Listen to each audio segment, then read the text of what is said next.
ሰላም ጤና ይስጥልን ውድ ተመልካቾቻችን የሰዓቱን ዜና ከማል ሚዲያ ይዘንላችሁ ቀርበናል። በቅድሚያም አበይት ነጥቦችን እነሆ።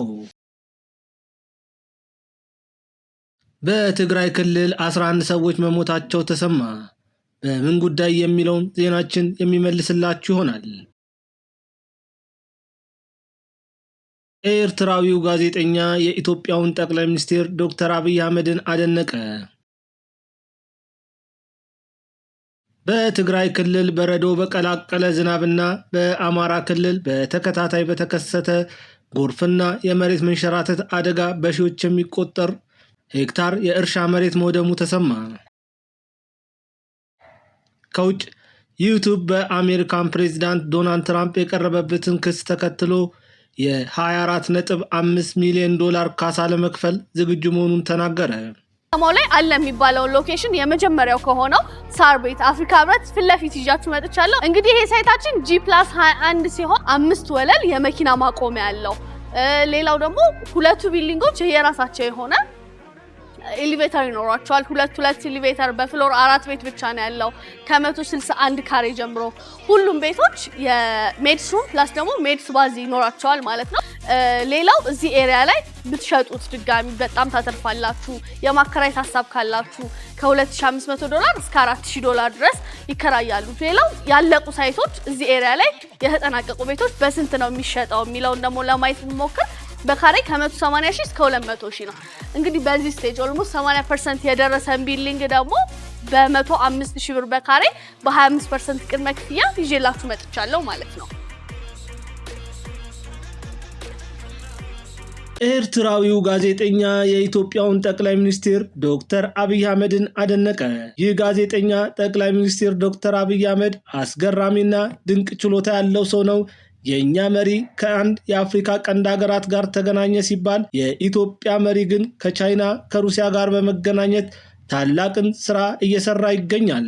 እሱ በዓለም አሉ ከሚባሉ ታላላቅ ሀገራት ጋር ስለ ኒውክሌር ነው የሚያወራው። እኛ ግን እንደዚህ አይነት ትልልቅ ፕሮጀክቶች አይደሉም፣ ትንሹንም መስራት አቅቶናል። በአብይ ቦታ ኢሳያስ አፈወርቂ ቢሆን ኑሮ ሳምንቱን ሙሉ የድል ዜና እያሉ እስኪሰለቸን ድረስ ያደነቁሩን ነበር የሚለው ጋዜጠኛው ኢትዮጵያ ይህንን ሁሉ ነገር እየሰራች ያለችው በጦርነት ውስጥ በግጭት ውስጥ ሆና ነው። እኛ በግጭት ውስጥ ስለሆንን ነው፣ በጦርነት ውስጥ ስላለፍን ነው። ይህንን ማድረግ አልቻልንም ማለት የለብንም።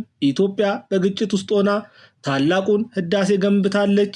በአፍሪካ ትልቅ የአየር መንገድ አላት። የህዳሴው ግድብም በአፍሪካ የመጀመሪያ ነው። ይህ እየሆነ ያለው በጠቅላይ ሚኒስትር ዶክተር አብይ አህመድ ነውና ኢትዮጵያውያን እንኳን ደስ አላችሁ የሚል መልእክትን አስተላልፏል። በዚህ ጉዳይ ላይ በትግረ ቋንቋ የተላለፈና በአማርኛ ሰብታይትል ያለው ቪዲዮ አለ። እሱን ተከታትለን እንመለሳለን። አብዚያ ወደ አፈወርቅ ብዛ ወደ ብሻሻ ዘሎ ወደ አፈወርቅ ተዝህሉ እንታይ ልኩም ፕሮፓጋንዳ ምነዛሕኩም ዓለም ይፈልጦ ናህና ወከልቲ መንግስቲ ምስ ሓደ ናይ ቀና አፍሪቃ ተራኺቦም ኢልኩም ዜና ክሰርሑ ከለኩም ደ ሴም ታይም ወዲ ብሻሻ ምስ ሩስያን ምስ ቻይናን ምስተን ኣለዋ ዝበሃላ ሱፐር ፓወር ዝኾና ዓድታት ማሲ ብዛዕባ ኒውክሌር ብዛዕባ ገደመለ ክፈራረሙ ይዕድሉ ተፈራሪሚ ርክብ ገይሩ ይኮነ ተፈራሪሚ ኣብዚ ኣብለኩም ኣለኹ ወዲ አፈወርቂ ኣብዚኣ ተዝኸውን አቤት ሰሙን ሙሉእ እልል መልኩ ዜና ዓወት መልኩ ከምዚ ብዘይ ገለ ነገር ንኢትዮጵያ እንኳ ሓጎሳ ኢትዮጵያ ሓቂ ሓይሽ በዚ ተኸዶ ዘላ ንሕና ካ በዚ ንኸዶ ዘለና ኢትዮጵያ ኣበይ ክትበፅሕ ኢና ንሕና ካበይ ክንበፅሕ ኢና ክትርእይዎ ኢኹም። ሆነኒ ትዝበለፀ መንገዲ ኣየር ካብ ኣፍሪካ ንኢትዮጵያ እዩ። እቲ ዝዓበየ ዳም ኣመሪቃ ደላ ከዓ ኢትዮጵያ ትረድኹኒ። ሕጂ ንሕና ስለምንታይ ኣብዚ ወዲቕና ወዲ ውግእ ካብ ውግእ ዕሪፍና ይንፈልጥና እንድሕር ተልካ ከዓ ኢትዮጵያ ሲር ኣብ ውግእ ደላ። ስለዚ እዚ ክኾነሎም ድዩ ኣይኮነሎምን ምስ ተወድአ ክትርእይዎ ኢኹም። ኦልሬዲ ፑቲን አፕሩቭ ገይርዎ ኣሎ። የግሸን ደብረ ከርቤ ዓመታዊ በዓል በነገው ዕለት በድምቀት ይከበራል። ዓመታዊ ክብረ በዓሉ መስከረም 21 በዞኑ አምባሰል ወረዳ ግሸን ተራራ ላይ በደመቀ መልኩ የሚከበር ሲሆን የኢትዮጵያ ኦርቶዶክስ ተዋሕዶ ቤተክርስቲያን እምነት ተከታዮችና ጎብኚዎች ወደ ቦታው እየገቡ ይገኛል። በዓሉ እንደ ወትሮ ሁሉ ዘንድሮም በደመቀ ሁኔታ እንዲከበር አስፈላጊው ዝግጅት መደረጉን የደቡብ ወሎ ዞን አስተዳዳሪ አስታውቋል። የአካባቢው ማህበረሰብ የኖረ የእንግዳ ተቀባይነቱን ለማሳየት የዞኑ ባህልና ቱሪዝም ቢሮ የሚመራቸው የተለያዩ ኮሚቴዎች ተዋቅረው ወደ ስራ ገብተዋል።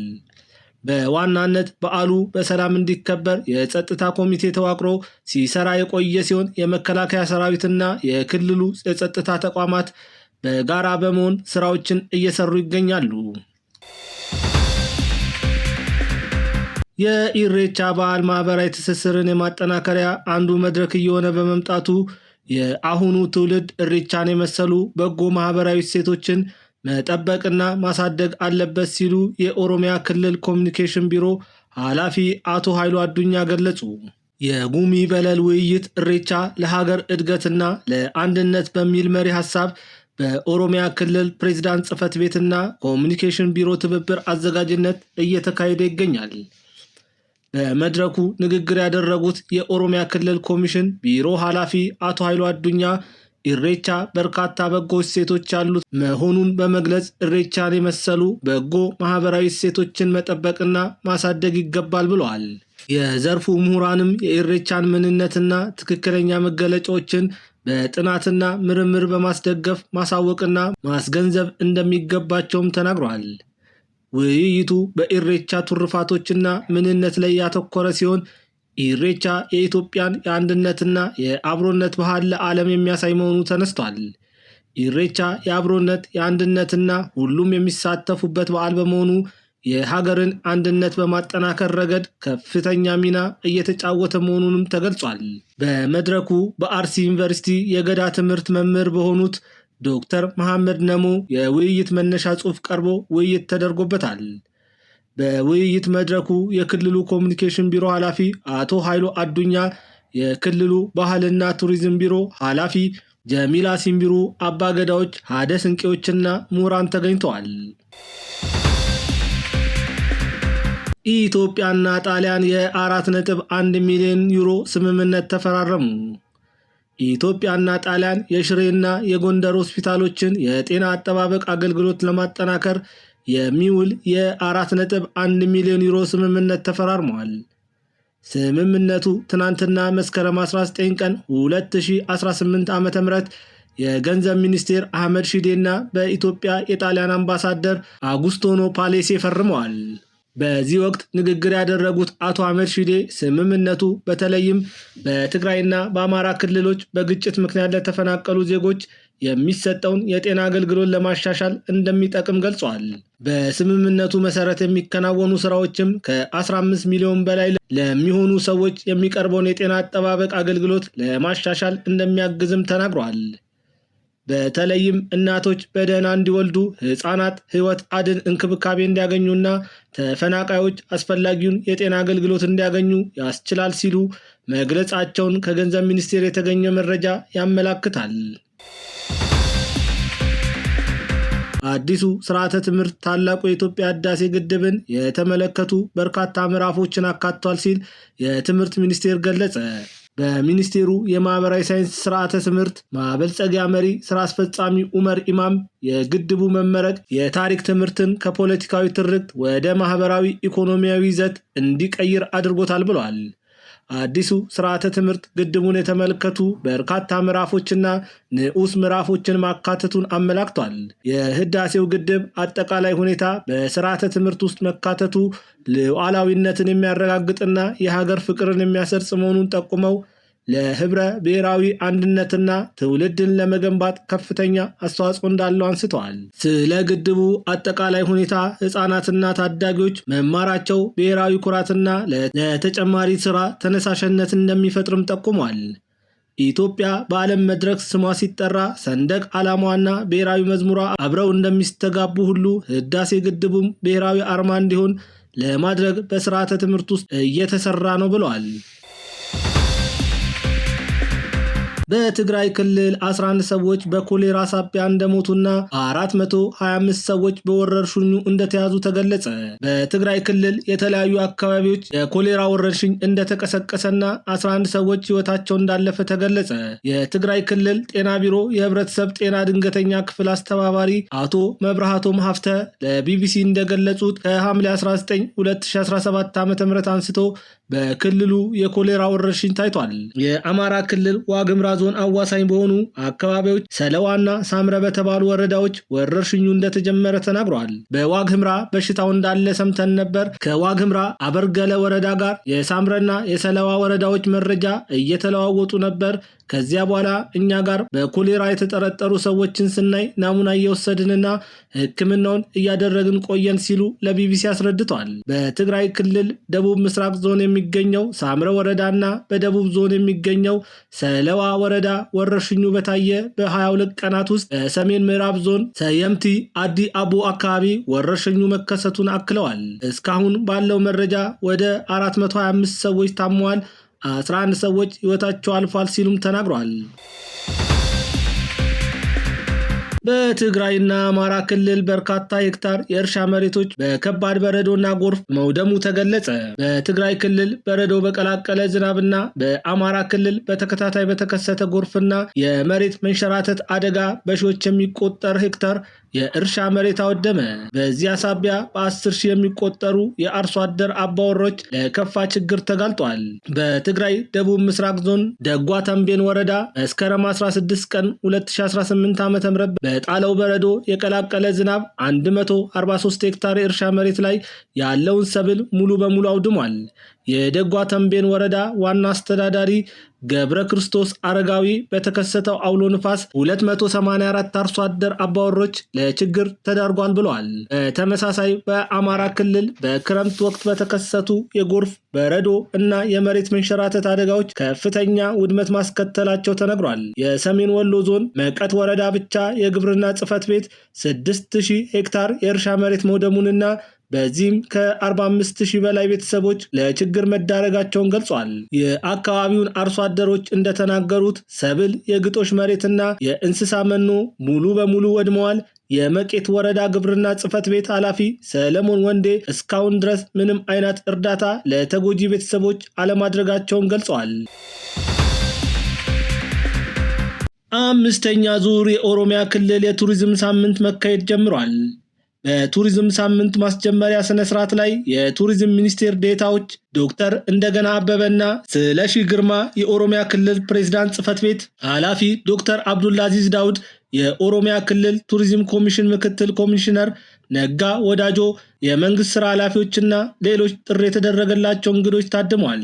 የቱሪዝም ሳምንቱ ዓላማ የባህልና ቱሪዝም ሀብትን በማስተዋወቅና በሀገር ውስጥና በዓለም አቀፍ ባለድርሻ አካላት ዘንድ ጠንካራ ትብብርና ትስስርን መፍጠር መሆኑ ተገልጿል።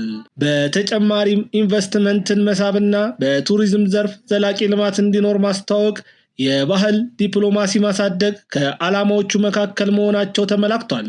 በ5ኛው ዙር የኦሮሚያ ክልል የቱሪዝም ሳምንት የቱሪዝም ፎረም፣ የባህል አውደ ርዕይ እና ሌሎች መርሃ ግብሮች እንደሚካሄዱ ተገልጿል። ህዝባዊ ወያኔ ሓርነት ትግራይ ወይም ህወሓት ክፍፍልን ያባበሳሉ እንዲሁም የጠላት አጀንዳን ያስፈጽማሉ ሲል በከሰሳቸው መገናኛ ብዙሃን ላይ ምንም አይነት ትዕግስት እንደማይኖር አስታወቀ። ይህ የድርጅቱ አቋም በክልሉ በሚገኙ ጋዜጠኞችና ሚዲያ ባለቤቶች ላይ ስጋት ፈጥሯል። ይህ ማስጠንቀቂያ የተላለፈው ባለፈው ሳምንት የህወሓት ጽሕፈት ቤት ኃላፊ ፈትለ ወርቅ ገብረ እግዚአብሔር በመቀለ ከተማ ከጋዜጠኞች ጋር በተደረገ ስብሰባ ላይ ነው። ወይዘሮ ፈትለ ወርቅ ማስረጃ ያላቀረቡባቸውና ስማቸውን ያልጠቀሷቸው ሚዲያዎችን ለአመፅ እየቀሰቀሱና የካዲያን ቡድኖች ልሳን ሆነው እያገለገሉ ነው ሲሉ ከሰዋል። ኃላፊዋ ፓርቲውም ሆነ ሰራዊቱ ይህንን እርምጃ ለመውሰድ ተስማምቷል ሲሉ ተናግሯል። የትግራይ ሚዲያዎች በፓርቲ ውስጣዊ አለመግባባት ውስጥ ገብተዋል ያሉት ወይዘሮ ፈትለወርቅ ምሁራን፣ ፖለቲከኞችና የሚዲያ ባለሙያዎችን በአጠቃላይ ልሂቃንን አንድነትን በማዳከም ወንጅለዋል። አንዳንዶቹ የትግራይ ተወላጆች ናቸው ብለ ማሰብ ያስቸግራል ሲሉም ጠቅሰዋል። ከአሁን በኋላ ምንም አይነት ትዕግስት የለም ወስነናል በማለትም አስጠንቅቀዋል። የግል ሚዲያ መሪዎች ይህንን ንግግር በፕሬስ ነጻነት ላይ የተሰነዘረ ጥቃት ነው ሲሉ ገልጸዋል። የቲቢኤስ ዋና አዘጋጅ የሆኑት አቤል ጉዑሽ ምንም አይነት ታጋሽነት አይኖረውም የሚለው አገላለጽ በፕሬስ ነጻነት ላይ የተሰነዘረ ከፍተኛ ጥቃትን ያመላክታል። ይህም ጋዜጠኝነትን ለመገደብና ከራሳቸው ሚዲያ ውጭ ያሉ ሁሉም የመገናኛ ብዙሃን ዝም ለማሰኘት ያላቸውን ቁርጠኝነት የሚያሳይ ነው ብለዋል። በተጨማሪም በጣቢያቸው የሚሰሩ ጋዜጠኞች እያየለ የመጣ ፍርሃት፣ ማስፈራሪያና የህዝብ ዝግጅቶችን መዘገብ የመከልከል ችግር እየገጠማቸው መሆኑን አክለዋል። የላዛ ትግረኛ ሚዲያ የሚዲያ ዳይሬክተር የሆኑት በረከት መኮንን የተደረገውን ንግግር የገለልተኛ ጋዜጠኞችን ስራ የበለጠ እንደሚያወሳስበው በመግለጽ ተመሳሳይ ስጋታቸውን ጠቁመዋል። በእንደዚህ አይነት ሁኔታዎች ውስጥ ገለልተኛ ዘገባ ማቅረብ እጅግ በጣም አስቸጋሪ ይሆናል። ፕሬስ የፖለቲካ መስመሮችን ማስተጋባት ሳይሆን ህዝብን ነው ማሳወቅ ያለበት ብለዋል። ላዛ ከዚህ ንግግር በኋላ መደበኛ ሳንሱር ባይገጥሞም ጋዜጠኞች በኦንላይን በተደጋጋሚ ኢላማ እንደተደረጉ በረከት ተናግሯል። አንድነት የሚገኘው ገለልተኛ ሚዲያዎችን ዝም በማሰኘት ሳይሆን በውይይት በግልጽነትና በመተማመን ነው ብለዋል። በትግራይ ክልል የፕሬስ ነጻነትን በተመለከተ ስጋቶች ሲነሱ ያሁኑ የመጀመሪያ አይደለም። በህወሓት ስር በሚተዳደረውና በመቀሌ በሚገኘው ድምፀ ወያኔ የቴሌቪዥን ጣቢያ ውስጥ በርካታ ጋዜጠኞች በጅምላ ስራቸውን መልቀቃቸውን አዲስ ስታንዳርድ በአውሮፓውያኑ መጋቢት 24 2023 ዓ.ም መዘገቡ ይታወሳል። በአዲሱ ዓመት አዲስ ነገር ብለናል። ዲኤምሲ ሪል ስቴት ከዚህ በፊት ሆልድ ተደርገው የነበሩት የሞል ስታንዳርድ ንግድ ሱቆች ግራንድ ወለል ላይ ከ29 ካሬ ጀምሮ በተለያዩ የካሬ አማራጮች ለሽያጭ አቅርበዋል። እንዲሁም የመኖሪያ አፓርትመንቶችን ከአንደኛ ፍሎር ጀምሮ ከባለ 1 እስከ ባለ 4 መኝታ በተጨማሪም ፔንታውሶችን በ10% ቅድመ ክፍያ 60% የባንክ ብድር አመቻችቶ እየጠበቃችሁ ነው። ያስተውሉ፣ ቅድሚያ የመጣ ቅድሚያ ይስተናገዳል። ለበለጠ መረጃ በ0998 31 7677 ላይ ይደውሉ። ለዕለቱ የነበሩን የሀገር ውስጥ ዜናዎች እነዚህን ይመስላሉ። አሁን በቀጥታ ወደ ውጭ ሀገር ዜናዎች የምናልፍ ይሆናል። ውሃና መብራት ለረጅም ጊዜ በመቋረጡ ምክንያት የተቀሰቀሰውን የማዳጋስካር ወጣቶች ተቃውሞ ተከትሎ የሀገሪቱ ፕሬዝዳንት መንግስታቸውን እንደሚበትኑ አስታወቁ። ፕሬዝዳንቱ አንድሪ ራጆሊና ሰኞ ዕለት በብሔራዊ ቴሌቪዥን በተላለፈ ንግግራቸው የመንግስት አባላት የተሰጣቸውን ስራ ላከናወኑ እንደሆነ ለዚህ ዕውቅና እንሰጣለን፣ ይቅርታም እንጠይቃለን ብለዋል። ጄንዚ በመባል የሚጠሩት በሺዎች የሚቆጠሩ ወጣቶች የአዲሱ ትውልድ አባላት በተቃውሞ ሰልፍ የሀገሪቱን ከተሞች ማጥለቅለቅ የጀመሩት ባለፈው ሳምንት ሐሙስ ዕለት ነበር። በአብዛኛው ወጣት የሆኑት ተቃዋሚዎች መኖር እንጂ ዕለት ተዕለት ከሚያጋጥመን ችግር እየተረፍን ህይወታችንን መግፋት አንፈልግም የሚል ሐሳብ ያለው መፈክር ሲያሰሙ ሰንብቷል። የተባበሩት መንግስታት የሰብአዊ መብቶች ኃላፊ የሀገሪቱ ጸጥታ ኃይሎች ተቃውሞን ለመቆጣጠር በተጠቀሙት አላስፈላጊ የሆነ ኃይል ምክንያት ቢያንስ 22 ሰዎች እንደተገደሉ እንዲሁም 100 ሰዎች እንደቆሰሉ አስታውቋል። የማዳጋስካር የውጭ ጉዳይ ሚኒስቴር በበኩሉ በተባበሩት መንግስታት ተቋም የወጣው ቁጥር በአሉባልታ ወይም በተሳሳተ መረጃ ላይ የተመሰረተ ነው በማለት ውድቅ አድርጎታል። በሀገሪቱ በዋና ከተማ አንታናናሪቮ የተጀመረው ተቃውሞ በ8 ከተሞች ተስፋፍቷል። በዋና ከተማዋ አንታናናሪቮ አመጽና ዘረፋ ሪፖርት መደረጉን ተከትሎ ከአመሻሽ እስከ ንጋት ድረስ የሚቆይ ሰዓት እላፊ ተጥሏል። ፖሊስ የተሰበሰቡ ሰዎችን ለመበተን የፕላስቲክ ጥይትና አስለቃሽ ጭስም ተኩሷል።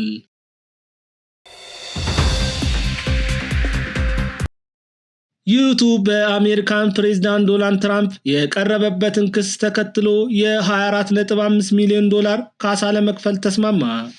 ባለቤትነቱ የጉግል ኩባንያ የሆነው ዩቱብ በፈረንጆቹ 2021 ዶናልድ ትራምፕ ስልጣናቸውን ለአሜሪካው የቀድሞ ፕሬዝዳንት ጆ ባይደን ለማስረከብ ፈቃደኛ አለመሆናቸውን ተከትሎ በዋሽንግተን ሁከት በተነሳበት ማግስት የዶናልድ ትራምፕን አካውንት ለቀናት ዘግቶ እንደነበረ ይታወሳል። በወቅቱ የተፈጠረውን ሁኔታ ተከትሎ ከዩቱብ በተጨማሪ ኤክስ እና ፌስቡክ የፕሬዝዳንቱን አካውንት በጊዜያዊነት ማገዳቸው ይታወቃል። ይህንን የኩባንያዎቹ ውሳኔ ተከትሎ ፖለቲካዊ መድሎ ተፈጽሞብኛል በሚል ወደ ፍርድ ቤት ያመሩት ዶናልድ ትራምፕ ኩባንያዎቹ ላይ የጥፋተኝነት ውሳኔ ማስወሰን ችለዋል። በዚህም ጥፋቱን አስቀድሞ ያመነው ዩቲዩብ የ$24.5 ሚሊዮን ካሳ ለመክፈል መስማማቱን የተገለጸ ሲሆን በተመሳሳይ ኤክስ እና ፌስቡክ በፍርድ ቤት የሚወሰንባቸውን የገንዘብ ካሳ ለፕሬዝዳንቱ ይከፍላሉ ተብሏል። ትራምፕ ከዩቲዩብ የሚያገኙትን ካሳ $22 ሚሊዮን በናሽናል ሞል ትረስት ፈንድ አማካኝነት በነጩ ቤተመንግስት ለሚገነባው አዲስ አዳራሽ ድጋፍ ለማድረግ ቃል ገብተዋል ነው የተባለው። ቀሪውን $2.5 ሚሊዮን ደግሞ የአሜሪካን ኮንሰርቫቲቭ ህብረትን ጨምሮ የዶናልድ ትራምፕ ክስን ለደገፉ ድርጅቶችና ግለሰቦች በድጋፍ መልኩ ለመስጠት ቃል ገብተዋል መባሉን ዋሽንግተን ፖስት እና ቢቢሲ ዘግበዋል። ለሰዓቱ የነበሩን ዜናዎች እነዚህን ይመስላሉ። ከዜናዎቹ ጋር ቢሪያም ከድር ነበርኩኝ። መልካም ውሎ ይሁንላችሁ።